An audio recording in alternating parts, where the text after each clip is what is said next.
કયા પાડોશીઓ વચ્ચે સામાન્ય ઝઘડા કે બોલાચાલી નથી થતી? દરેક પાડોશીઓ વચ્ચે સામાન્ય બોલાચાલી તો થતી જ હોય છે, પણ એનો મતલબ એ નહીં કે તમે કોઈનો જીવ લઈ લો।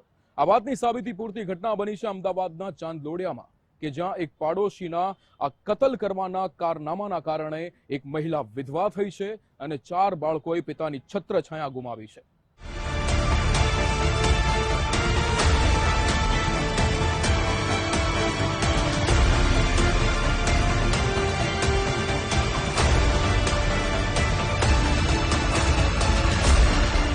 તારીખ 18 ફેબ્રુઆરી 2025, સમય સવારના 6:30 કલાક, સ્થળ ચાંદલોડિયા, અમદાવાદ।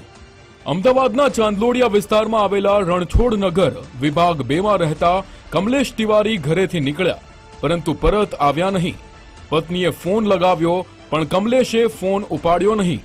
મોડી સાંજ સુધી રાહ જોઈ પણ કમલેશની કોઈ ભાળ મળી નહીં, જેથી પતિના ગુમ થયાની ફરિયાદ નોંધાવવા પત્ની સોલા પોલીસ સ્ટેશન પહોંચી પતિના ગુમ થયા પાછળ પાડોશીનો હાથ હોવાની શંકા વ્યક્ત કરી હતી, જેથી પોલીસે કમલેશના પાડોશી મહાવીર શાહ અને તેની પત્ની જાગૃતિની પૂછપરછ કરી હતી।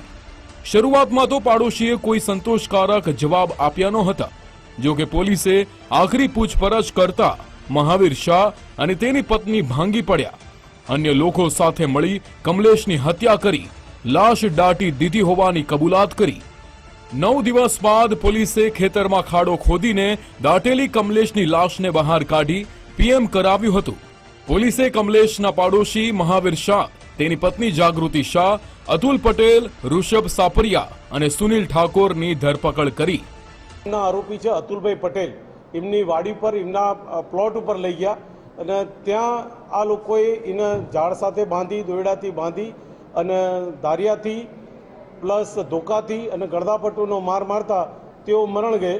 અને મરણ જનાર બાદ જે વ્યક્તિનું મરણ થયેલું છે ત્યાં જ એ જ જગ્યાને એ જ પ્લોટમાં તેમનો ખાડો ગોદી અને મીઠું નાખીને અને ત્યાં દાટી દેવામાં આવેલા। પણ સોલા પોલીસની એકદમ જ એક્ટિવનેસ, એકદમ હરકત અને એકદમ ઊંડાણપૂર્વક તપાસ કરતા આખી હકીકત ઉજાગર થઈ। અમદાવાદના ચાંદલોડિયામાં હત્યાનો ઉકેલાયો ભેદ। પાડોશીએ લીમડાના ઝાડ સાથે બાંધી માર મારતા મોત। હત્યા બાદ પુરાવાનો નાશ કરવા ખેતરમાં દાટી લાશ। 9 દિવસ બાદ પોલીસ તપાસમાં થયો મોટો ઘટસ્ફોટ। કમલેશ તિવારી ચાંદલોડિયામાં આવેલા રણછોડ નગર વિભાગ 1 સોસાયટીમાં પરિવાર સાથે રહેતા હતા। 4 સંતાનોનો પિતા કમલેશ છૂટક કામકાજ કરી પરિવારનું ગુજરાન ચલાવતો હતો, પરંતુ થોડા સમય અગાઉ પાડોશમાં રહેતા મહાવીર શાહ અને તેની પત્ની જાગૃતિ સાથે કમલેશને તકરાર થઈ હતી। આ ઝઘડાની અદાવત રાખી મહાવીર અને તેની પત્નીએ કમલેશને પાઠ ભણાવવાનું નક્કી કર્યું। 18 ફેબ્રુઆરીએ સમાધાનના બહાને ચાંદલોડિયામાં આવેલા સેંધણી માતાના મંદિરે બોલાવ્યો હતો। ત્યાંથી અતુલ પટેલ, ઋષભ સાપરિયા, સુનિલ ઠાકોર કારમાં કમલેશને અંડરબ્રિજ નીચે આવેલા અતુલ પટેલના ખેતરમાં લઈ ગયા હતા।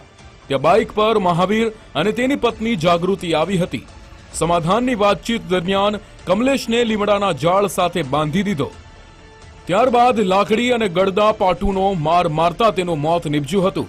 આ વિશે કોઈને ખબર ન પડે તે માટે પુરાવાનો નાશ કરવા ખેતરમાં જ ખાડો ખોદીને લાશને દાટી દીધી। પોલીસે સામે કબૂલાત કર્યા બાદ પોલીસે સ્થળ પર જઈ ખાડો ખોદતા કમલેશની લાશ મળી આવી હતી। मेरे आदमी को ने महावीर शाह, अतुल भाई पटेल और जागृति बहन ने मर्डर कर डाला। इनको अन्याय चाहिए और फरियाद इतना दिन से हम लोग करे, कुछ हुआ नहीं। महावीर भाई और जागृति बहन ने मार डाला मेरे आदमी को, और कुछ मेरे को क्यों मारा? क्या वजह थी? आपको क्या कुछ भी नहीं हुआ। उनके वहाँ नौकरी करते थे? नहीं, मेरे घर के सामने रहता था। मैडम, हमारी यही रिक्वेस्ट है कि हमारी बहन को न्याय दिलाइए। आज हमारा घर उजड़ गया, हम कुछ नहीं कर पा रहे। हमारी छोटी बहन सगी है, उसके 5 बच्चे छोटे छोटे, उसका कौन भरण पोषण करेगा? बस हमारी यही रिक्वेस्ट है कि जितना हो सके इन लोगों को सजा मिलनी चाहिए। क्या थी? वजह कुछ नहीं था, बस यही झगड़ा का था, बस कुछ वजह नहीं थी। हमारे लोगों को देख के जलता था बस। પોલીસની તપાસમાં જે બહાર આવ્યું છે એ કારણ એવું છે કે એમને અંદર તકરારો ચાલતી હતી।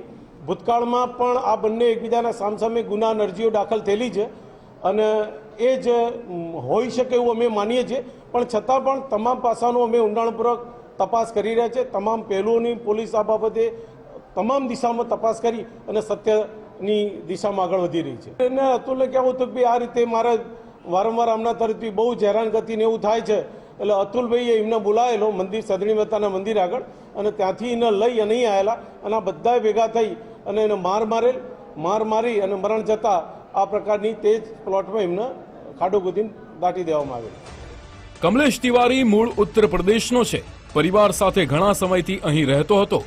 રોજીરોટી માટે પોતાનું વતન છોડી અમદાવાદ આવેલા કમલેશને તેની સામે રહેતા દંપતીએ એક સામાન્ય તકરારની અદાવતમાં મારી નાખ્યો. અને નિર્દયતાની હદ તો જુઓ, ગુનો કર્યા બાદ લાશને ખેતરમાં દાટી દીધી. આરોપીઓના પગલાંના કારણે કમલેશની પત્ની વિધવા બની છે અને તેના 4 સંતાનોએ પિતાની છત્રછાયા ગુમાવી છે. કમલેશની પત્નીની આંખમાંથી વહેતા ચોધાર આંસુ અને તેના 4 માસૂમ બાળકોની આંખો અત્યારે પણ જાણે એક જ સવાલ પૂછી રહી છે કે એવો તો શું વાંક હતો કે મારા પતિ અને પિતાને મારી નાખ્યા. રાહુલ ત્રિવેદી, ગુજરાત ફર્સ્ટ, અમદાવાદ.